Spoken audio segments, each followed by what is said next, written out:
நமஸ்காரம் நண்பர்களே. இப்போ நம்ம உடலில் எந்த மாதிரியான பிரச்சனைகள் இருந்தாலும் பரவாயில்லைங்க. எனி ப்ராப்ளம், எந்த மாதிரி ஒரு கொடிய வியாதின்னு நம்ம சொல்கிறோம் இல்லையா, அந்த மாதிரியாக இருந்தாலும் சரி, இல்லை நார்மலாக நான் டீடாக்ஸ் பண்ண போகிறேன் பாடியை அப்படின்னாலும் சரி.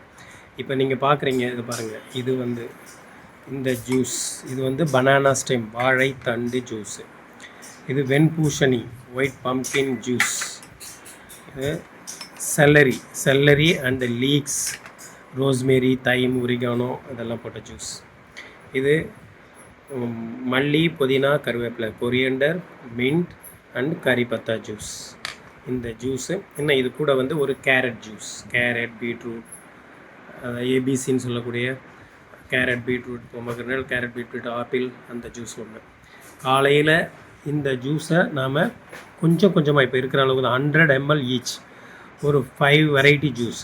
அப்போது 500 ml இருக்கும் மொத்தத்தில். கொஞ்சம் கொஞ்சமாக ருசித்து உமிழ்நீரோட நேரம் எடுத்து நிதானமாக சாப்பிட்ணுங்க.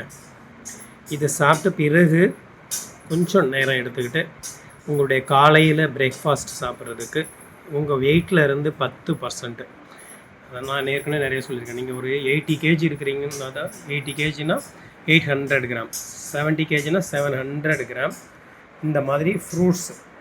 இப்போ இது பாருங்கன்னா, இது வந்து சப்போட்டா, இது மாம்பழம், இது வந்து ஸ்ட்ராபெரி, ஆப்பிள், பொமக்ரனேட், பப்பாயா கொஞ்சம் கூடுதலாக இருக்கும், ஹெட் ஆஃப் த ஃபுட்டுன்னு நம்ம சொல்லுவோம் அதை. ஸோ இந்த மாதிரி ஒரு பிளேட்டு ஃப்ரூட்ஸ், மிக்சட் ஃப்ரூட்ஸு இல்லை தனித்தனியாக இதை மாதிரி வச்சுட்டு நீங்கள் சாப்பிட்லாம். இதுதான் உங்கள் காலை உணவு. இது முடித்த பிறகு உங்களுக்கு பசி இருக்குது, சாப்பிட்ணுன்னு தோணுச்சுன்னா, பசி இருந்தால் மட்டும் நீங்கள் காலையில் என்ன சாப்பிடுங்க, ஒரு இட்லியோ இல்லை ஒரு தோசையோ, இல்லை உங்களுக்கு என்ன பிடிக்குமோ அதை நீங்கள் கொஞ்சம் சேர்த்துக்கலாம். இது கூடவே சேர்த்து சாப்பிட்ணும்.